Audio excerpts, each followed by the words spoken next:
Good day to the chair of the PGES 2022 Symposium, moderators, ladies and gentlemen. I am Kartikeya Murali, under the supervision of Professor Dr. Gurnam. Would like to present my study on the perspectives on the implementation of Online Children's Contemporary Literature Program, CCLP, in the Malaysian primary ESL classrooms, a case study.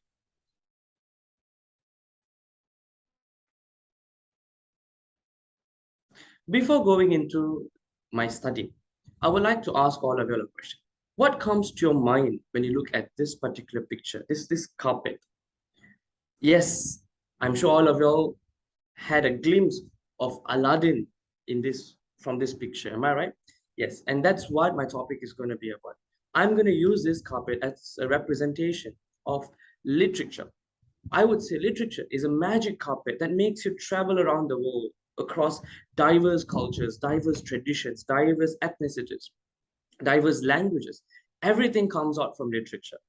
From this, I'm sure all of y'all know that my study is closely related to literature. Before going into these findings and how my research was conducted, I would like to give you all a short introduction and a brief research background of my study. First of all, what is English? English is a global language of choice, especially when it comes to English as a second language or English as a foreign language. It helps evaluate and sharpen students' communication skills. In Malaysia, we mostly or commonly study English as a second language.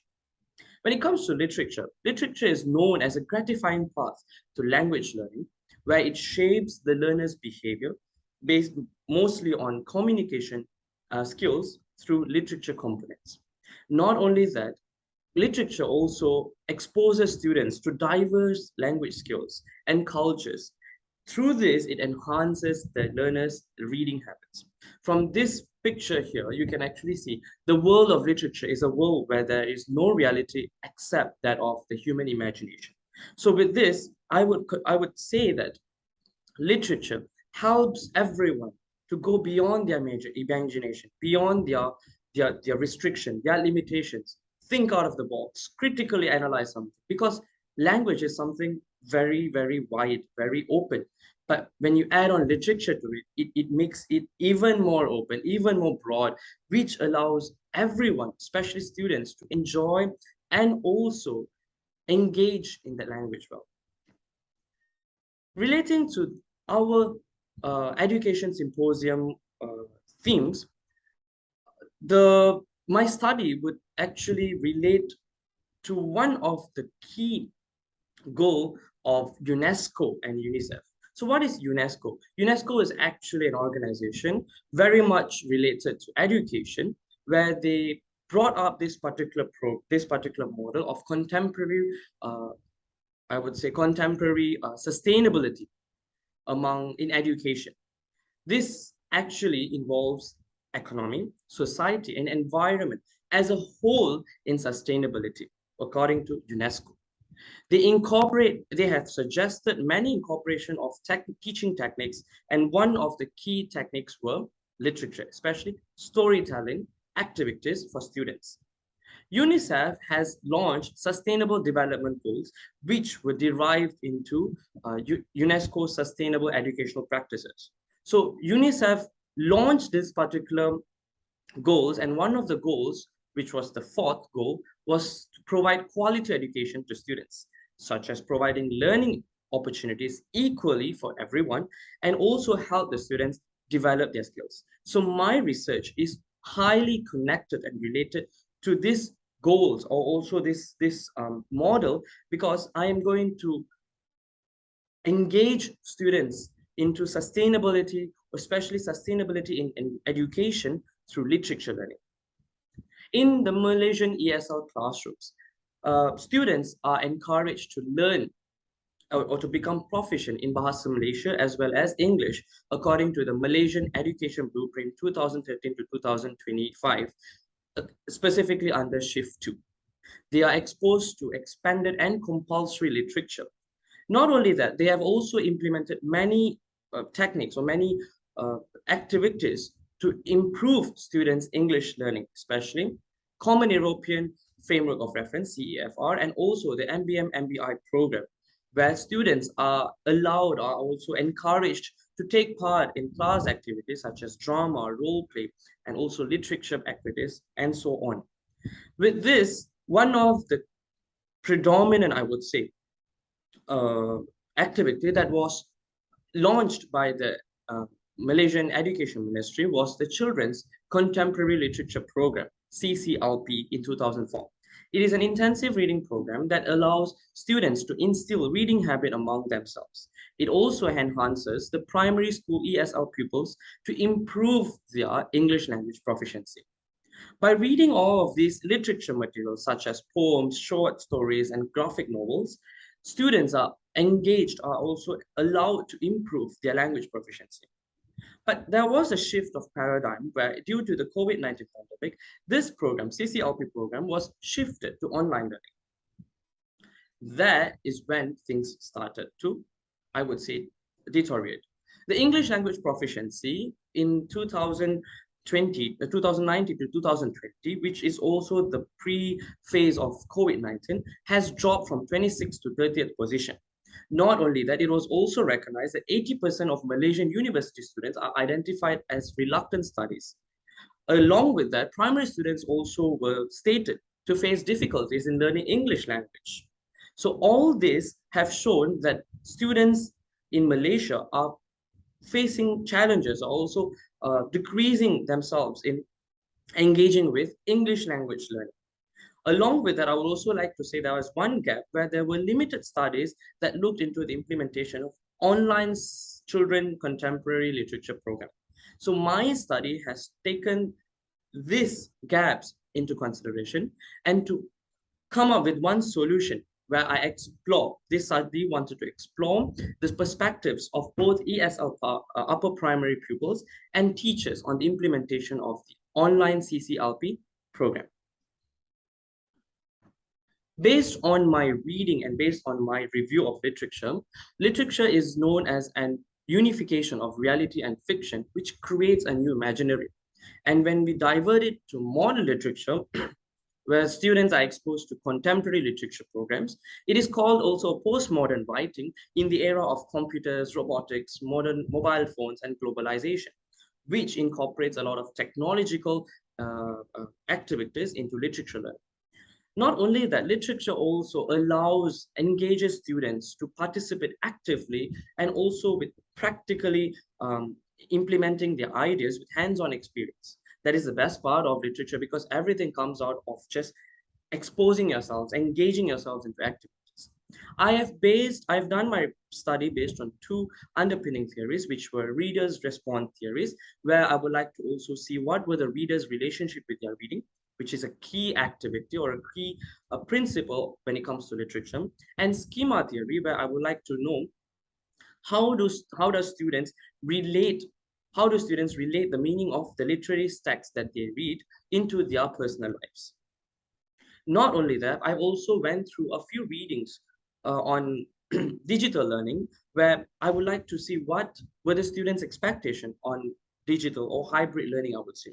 First of all, students assume, or the researchers have mentioned that technological usage is one of a very key activity that bolsters students' communication proficiency.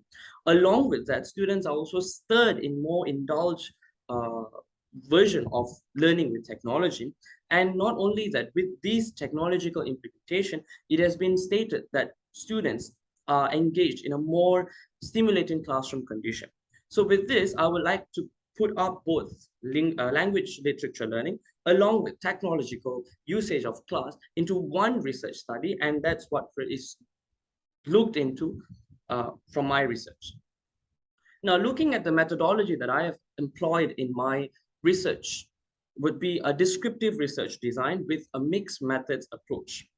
Now, I have employed two approaches. First of all, to collect the quantitative data, I've used questionnaire from pupils, ESL upper primary pupils, and qualitative data using semi-structured interviews from the ESL teachers.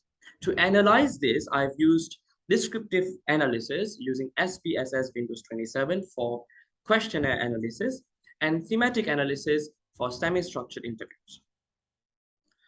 To do this research, I have selected this one public primary Tamil school located in Kuala Lumpur, the capital city of Malaysia, along with 80 ESL upper primary pupils and 2 TESOL teachers teaching CCLP program, especially online, based on volunteer basis. I've opened up this and I've taken in all the students who volunteered to join this research.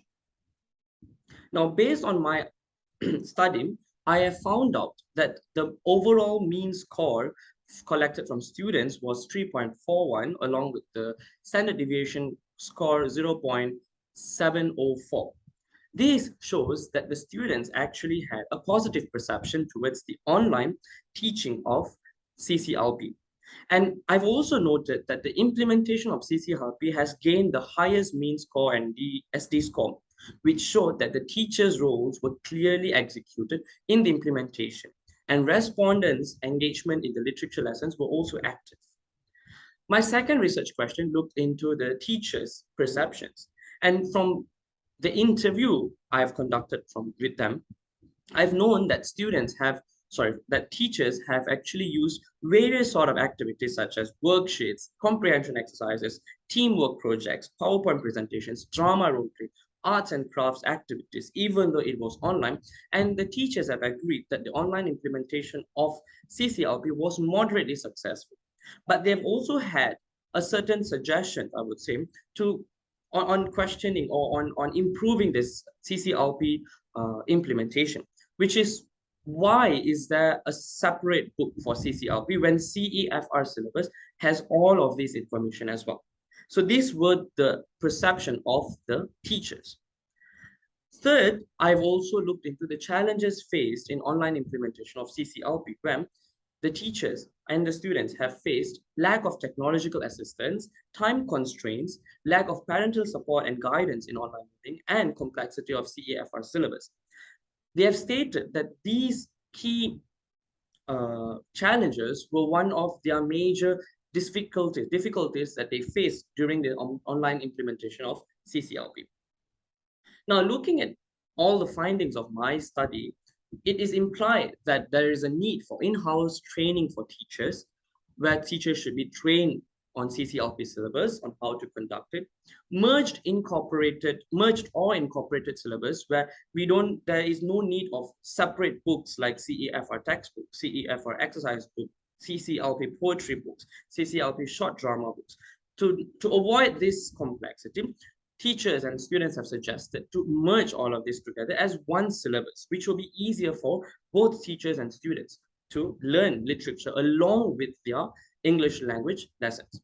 Not only that, it is also implied that there is a need for various materials for CCLP program, especially when it's easily accessible for teachers from one general platform, which the ministry can take into consideration. With all these implications, it is also very much highly recommended that there would be a holistic enhancement in English language proficiency among students, especially primary school students of our country. In conclusion, I would like to say that literature is also identified as a significant element for English language learning, especially when it comes to literature. Our program, which is online CCLP program, was effectively conducted based on the positive perception towards online CCLP from both pupils and teachers of ESL classrooms. Not only that, it is also recognized that the CCLP now calls for a revision based on the teachers' perceptions. Now, what have this study contributed to the sustainability of education? Since it is known that online CCLP is an effective program, but at the same time it calls for revitalization, we can also incorporate the new normal of education based on 21st century and adapt sustainable education practice into this particular study. We can also include appreciation towards surrounding and nature, because that is all literature about. Literature is all about engaging ourselves, appreciating ourselves with our nature, with our surrounding, with everything around us. So in this case, we can include the 5 P's of sustainable education practice, where people, planet, prosperity, peace, and partnerships are incorporated into the new recall or revision of CCLP, we can include a lot of new elements, poems, short stories, novels, and role play activities with these 5 Ps as a predominant principle or predominant basis for students to incorporate in literature learning. And that's all from my presentation. I would like to tell all of you, I would like to suggest, I would say, literature provides us with experiences it would be not wise or possible to introduce into our own world, but it enlarges our understanding of the world. This was mentioned by Louise Rosenwald. So she has actually stated something very helpful for all of us, very much related to educational sustainability, where learning literature is not just improving our language skills, it also improves a lot and a lot of understanding the world around us, which is something very important for all students nowadays. That is all for my presentation. Thank you so much.